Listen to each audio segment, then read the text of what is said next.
নিম্নের উপাত্ত হতে মধ্যমা নির্ণয় করো। দেখা শ্রেণী ব্যবধান আর কি দেওয়া আছে গণসংখ্যা, যেটা জাতীয় বিশ্ববিদ্যালয় 2019 সালে এসেছে। তো তোমাদের একটু বলে রাখি, যদি কোনো কারণে মধ্যমা এবং প্রসরক নির্ণয় করতে বলে, তাহলে শ্রেণী ব্যাপ্তি বা শ্রেণী ব্যবধান কোন পদ্ধতিতে দেওয়া আছে সেটা আগে দেখবা। যেহেতু এটা বহির্ভুক্ত পদ্ধতিতে দেওয়া আছে, তাই তো কোনো প্রবলেম নেই, অর্থাৎ এক্সক্লুসিভ মেথডে দেওয়া আছে। তাই মধ্যমা প্রসরক বা এরকম যদি কোনো নির্ণয় করতে বলে মধ্যমা কিংবা প্রসরক, দেখবা যে সেটা বহির্ভুক্ত বা এক্সক্লুসিভ পদ্ধতিতে থাকলে কোনো সমস্যা নেই। তো যাই হোক, আমরা এটা যেহেতু শুধু মধ্যমা নির্ণয় করতে বলেছে, তো আমরা মধ্যমা নির্ণয় করব। তো সমাধান আমরা লিখি, দেখো সমাধান লক্ষ্য রাখো, দেখো মধ্যমা নির্ণয় সারণী, মধ্যমা নির্ণয় সারণী। তাহলে আমার কী দেওয়া আছে, দেখো শ্রেণী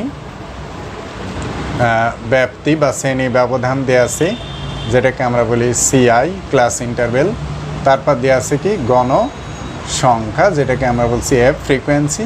তারপর লিখবো আমার ক্রমযোজিত গণসংখ্যা, যেটাকে আমরা বলছি বলো সিএফ, কিউমুলেটিভ ফ্রিকোয়েন্সি। এই আমার প্রশ্নে এই তিনটা আমার প্রশ্নে কি কি দেওয়া আছে, দেখো আমার প্রশ্নে দেওয়া আছে শ্রেণী ব্যবধান আর গণসংখ্যা দেওয়া আছে, অর্থাৎ 30 থেকে কত 40, 40 থেকে 50, 50 থেকে 60, 60 থেকে 70, 70 থেকে কত 80। ছোট্ট একটা অঙ্ক দেওয়া আছে, দেখো যেহেতু এটা 10 নম্বর, খুব সহজেই তোমরা সর্বোচ্চ 10 মিনিটের মধ্যে এই অঙ্কটার সমাধান করতে পারবা, অনেকে 5-7 মিনিটেও করতে পারবা যদি তুমি এই জিনিসটা বুঝে থাকো।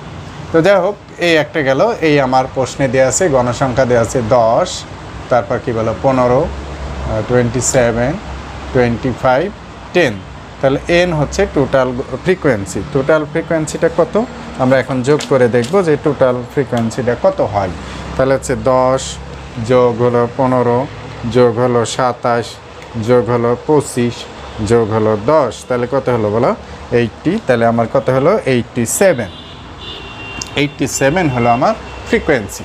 তো একটা জিনিস মাথায় রাখো, মধ্যমা আমি এখন যে একটা কাজ করব, যে প্রশ্নটা চাবে সেটার একটা বেসিক ধারণা দেওয়ার চেষ্টা করব। তো মধ্যমা বলতে আমরা কি বোঝাচ্ছি? মধ্যমা বলতে হচ্ছে যে কোনো তথ্য সারির ক্রমবিন্যস্ত মানের মাঝের মানটিকে আমরা কি বলছি বলো মধ্যমা। যেমন একটা হচ্ছে 3, 6, 7, 9, 8, তাই না? তাহলে এর মাঝে কি হচ্ছে বলো, আমরা 3, তারপর কত 6, 7, 8, 9, তাহলে মাঝে কি হচ্ছে 7। এই 7 হলো কি বলো মধ্যমা, অর্থাৎ ক্রমবিন্যস্ত অনুসারে সাজাতে হবে, সাজানোর পরে মাঝে যে মান সেটাকে আমরা বলছি মধ্যমা। এটা হলো অশ্রেণীকৃত তথ্যের ক্ষেত্রে যখন তোমার গণসংখ্যা থাকবে না। আবার যদি এরকম আরেকটা মান 10 থাকে, তখন আমরা কি করি 7 যোগ 8 2 দ্বারা ভাগ। এইটা হলো মধ্যমার মূল কনসেপ্ট। এখন প্রশ্ন হলো, যখন আমরা শ্রেণী ব্যাপ্তি বা গণসংখ্যা থাকবে, তখন আমরা মধ্যমা কিভাবে নির্ণয় করব? তো যাই হোক, মধ্যমা নির্ণয় করতে হলে পারে যে মধ্যমা নির্ণয়ের জন্য যে প্রয়োজনীয় টেবিলটা কি সেটা আগে দেখে নাও। মধ্যমা নির্ণয়ের জন্য আমার ক্রমযোজিত গণসংখ্যা বের করা লাগবে। তো ক্রমযোজিত গণসংখ্যাটা কি? প্রথম গণসংখ্যাটা হলো 10, আমি লিখলাম 10-এর সাথে 15 যোগ করলে 25। দেখো 25-এর সাথে যদি আমি 27 যোগ করি তাহলে কত হলো 52। 52-র সাথে যদি আমি 25 যোগ করি তাহলে কত হলো 77। 70 যোগ করি কত হলো 87। দেখো এটা মিলে গেল, তাই না? এটা আমরা এটার মিলে যাবে। তো যাই হোক, এখন যদি আমরা মধ্যমা নির্ণয় করতে হয়, শ্রেণী ব্যবধান এবং গণসংখ্যা যদি থাকে, তাহলে কিন্তু আমরা সরাসরি টেবিল তৈরি করে মধ্যমা নির্ণয় করতে পারবো না বা মধ্যমা নির্ণয় করা যাবে না। অনেকে এটা সরাসরি কোনো বিষয়বস্তু না বুঝে সরাসরি করে থাকে, এভাবে করা যাবে না, সেক্ষেত্রে নাম্বার কমে আসবে। তাহলে মধ্যমা নির্ণয়ের জন্য আমরা কি লিখব? লেখো মধ্যমা নির্ণয়। তারপরে লিখব দেখো মধ্যমা শ্রেণীর অবস্থান। মধ্যমা শ্রেণীর অবস্থান কত হচ্ছে n/2, তার মানে 87/2। তাহলে কত হচ্ছে 87/2, তাহলে 43 পয়েন্ট কত হচ্ছে 43 পয়েন্ট কত হলো 5। এই 43.5 হলো, একটু মনোযোগ দাও এখানে, তোমাদের যে জিনিসটা খুব জরুরি। আবার বলছি, মধ্যমা হচ্ছে একটা অবস্থান ভিত্তিক পরিমাপ। কেন্দ্র প্রবণতার একটা অবস্থান ভিত্তিক পরিমাপ। তোমরা যখন মধ্যমা নির্ণয় করবা তার এর অবস্থানটা আগে, মধ্যমা যেমন আমি আগে বলছি, এটা যেমন অশ্রেণীকৃত তথ্যের ক্ষেত্রে আমরা অবস্থানটা চিহ্নিত করেছি, বিজোড় পদ সংখ্যা যদি 7টা 5টা 3টা থাকে মাঝে পাচ্ছি, আবার যদি 8টা 10টা 6টা পাই মাঝখানে 2টা যোগ করছি, করে 2 দ্বারা ভাগ করছি, এটা হলো একটা অবস্থান ভিত্তিক পরিমাপ।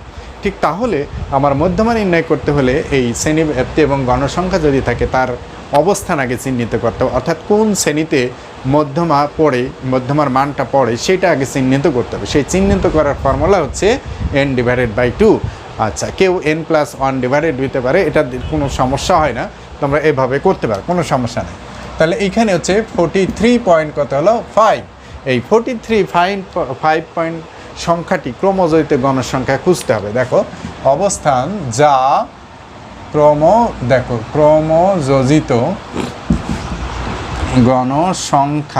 ক্রমযোজিত গণসংখ্যার শুরু থেকে দেখব 10-এর মধ্যে নাই, 25-এর মধ্যে নাই, আছে কার মধ্যে 52 এর মধ্যে, যেহেতু 43, তাহলে কার মধ্যে আছে 52 এর মধ্যে রয়েছে।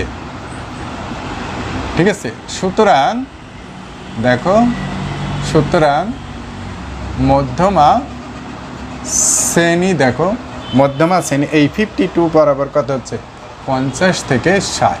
তাহলে একটু মনোযোগ দাও, তাহলে মধ্যমা নির্ণয় করতে হলে পরে আমাকে এই মধ্যমা শ্রেণীটাকে বের করে নিতে হবে। তা বের করার ফর্মুলা হচ্ছে n/2। যে মানটা পাওয়া যাবে সেটা কোথায় খুঁজবো, ক্রমযোজিত গণসংখ্যায় আমি খুঁজবো। যাক, এখন আমার মধ্যমা শ্রেণী পেয়ে গেলাম।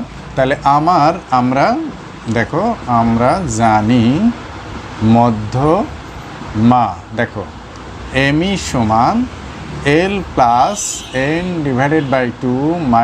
-PCF /FM × C।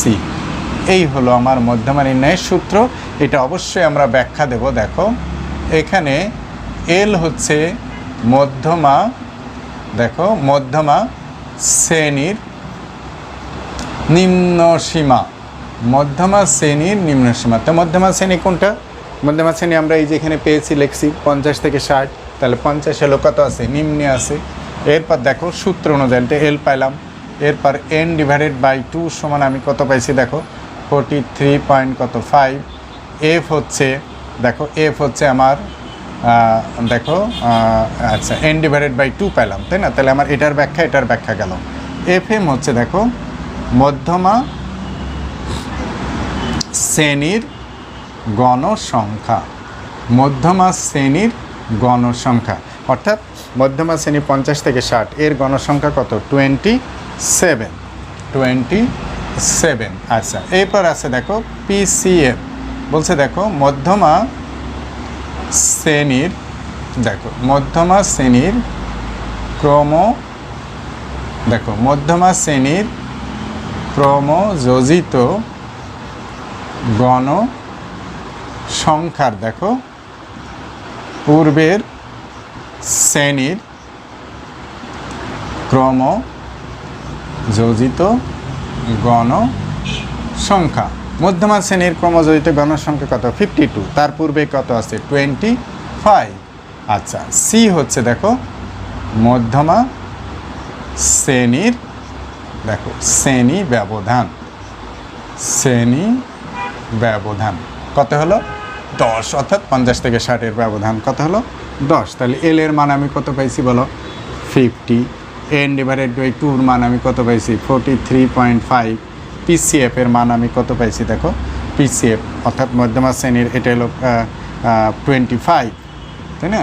FM আমি কত পাইছি, দেখো FM হচ্ছে 27 আর সি হচ্ছে কত 10। তাহলে আমি কত পেলাম 50। তাহলে এখন 43 থেকে 43.5 বিয়োগ 25, তাহলে কত আছে 18.5 ভাগ 27 × 10। তাহলে এইটাকে আমরা যে কাজটা করব, এটার সাথে এটা গুণ দেবো, তাহলে কত হচ্ছে 185 ভাগ 27। তাহলে কি হলো 50 যোগ 185কে আমি 185 ভাগ 27, তাহলে কত হলো 6.85। 6 পয়েন্ট কত হলো 85, তাহলে কত হলো 56 পয়েন্ট কত হলো 85। আবার বুঝে নাও 56 পয়েন্ট কত হলো আমার রেজাল্ট 85।